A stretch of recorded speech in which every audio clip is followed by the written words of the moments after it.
Students, in this video we will discuss maximum product composition. What is it? Let R and R1 and R2 be two fuzzy relation on xxy and yxz respectively. Then the maximum product composition is denoted by R product R2 and defined by R1 product R2 x comma z maximum of y R1 x y and R2 y z. After then we will discuss maximum average composition. Let's start. Let R and R1 and R2 are two fuzzy relation on xxy and yxz respectively.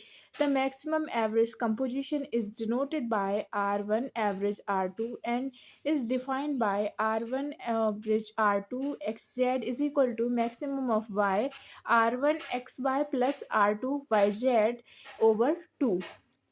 इसका मतलब क्या है students? यहाँ पे जो हमने पढ़ा maximum जो हमारा प्रोडक्ट कंपोजिशन है, इसमें हमारे दो फजी सेट्स होंगे, उनके एलिमेंट का प्रोडक्ट है और इसमें क्या है, उन दोनों एलिमेंट्स का जो है हमारा एवरेज है। तो अभी हम इसको क्वेश्चन के थ्रू समझ लेंगे तो ये एग्जांपल हमें क्लियर हो जाएगा।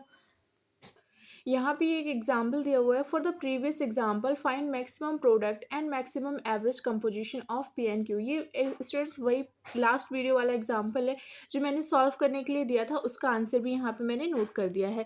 तो यहाँ पे जो हमारा पी था वो था 0.3, 0.5, 0.80, 0.7, 1, 0.4, 0.6, 0.5 और हमारा क्यू क्या था 0.9, 0.5, 0.7, 0.7, 0.3, 0.2, 0, 0.9, 1, 0.5। अब इनका जो पी कंपोजिशन क्यू जो नया फजी सेट्स बना था इन दोनों को कंपोज करके, तो वो क्या बना था हमारा कंप्यूट किया जब हम लोगों ने 0.8, 0.3, 0.5, 0.9, 1.2, 0.5, 0.7, 0.5, 0.4, 0.6, 0.5, 0.6।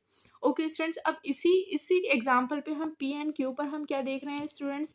मैक्सिमम प्रोडक्ट देखेंगे और क्या देखेंगे हम? एवरेज। जो हमारा मैक्सिमम प्रोडक्ट कंपोजिशन था वो देखेंगे और हम क्या देखेंगे? एवरेज कंपोजिशन देखेंगे।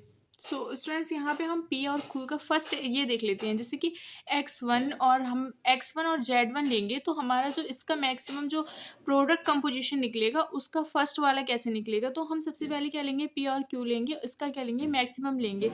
यहाँ से हम x का मैक्सिमम लेंगे और क्या लेंगे? y का मैक्सिमम लेंगे और यहाँ पर सेम x1 के लिए लेंगे, फिर y x यहाँ पे लेंगे हम x y2 के लिए लेंगे और y3 के लिए लेंगे। ओके स्टूडेंट्स, अब जैसे कि हमने यहाँ पे x1 लिया तो हम y1 लेंगे, तो यहाँ पे हो जाएगा x1 लिया है 0.3, ये वाला हमने लिया है और y1 क्या हो जाएगा हमारा 0.9 है, तो हमने यहाँ पे 0.9 ले लिया है स्टूडेंट।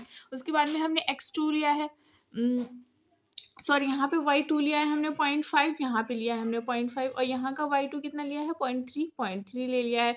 उसके बाद में हमने 0.8 लिया है यहाँ से और 1 लिया है यहाँ से स्टूडेंट्स। तो यहाँ पे 0.8 और 1 हो गए। जब हम इनकी मल्टीप्लाई करते हैं, प्रोडक्ट कर रहे हैं, दैट मीन्स तो हमारा क्या हो जाएगा? 0.3 मल्टीप्लाई 0.9, 0.7, 0.27, 0.27, 0.5 और 0.3 की मल्टीप्लाई की, प्रोडक्ट किया तो हमारा क्या आया? 0.15 और 0.8 आ गया स्टूडेंट्स।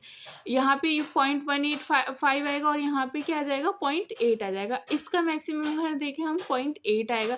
सेम हमने x2 और z1 रो के लिए किया है। x2 और z1 रो के लिए हमने कौन सी रो लेनी है? x2 वाली रो लेनी है और यहाँ पे हमने कि जैसे कि हमने 0 लिया, फिर 0.9 लिया है, फिर 0.7 लिया है और 0.3 लिया है।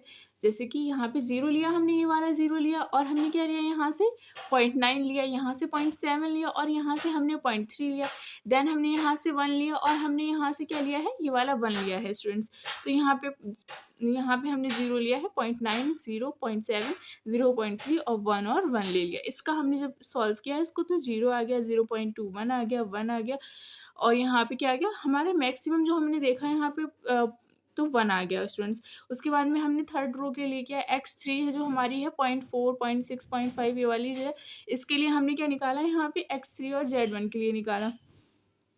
सो स्टूडेंट्स यहाँ पे क्या आ गया 0.4 मल्टीप्लाई 0.9 0.6 मल्टीप्लाई 0.3 0.5 मल्टीप्लाई 1। स्टूडेंट्स ये कैसे लिया है हमने, कुछ नहीं किया है, 0.4 लिया है और क्या लिया है यहाँ से 0.6 लिया है, फिर 0.5 लिया है और सेकेंड वाले कॉलम से हमने 0.9 0.3 और 1 लिया है स्टूडेंट्स। अब इसका हमने सब कैलकुलेट किया तो हमारा जो मैक्सिमम आया वो कितना है स्टूडेंट्स 0.5। अगर हम देखें maximum product P composition Q का मैक्सिमम जो प्रोडक्ट निकलेगा स्टूडेंट्स वो क्या निकलेगा फिर हमारा, इस हिसाब से देखे जाए तो हमारा निकलेगा 0.8 0.15 0.4 0.45 1.14 0.5 0.63 0.5 0.2 0.28 0.54। अब इसके बाद में हम देखते हैं average composition, maximum average composition भी फाइंड आउट करना था हमें। इस मैक्सिमम एवरेज के लिए हमने क्या लिया है, पी कंपोजिशन क्यू लिया है, x1 z1 लिया है। तो इसमें हमें मैक्सिमम लिखाना है, सबसे पहले हमें x और y का मैक्सिमम लिखना है,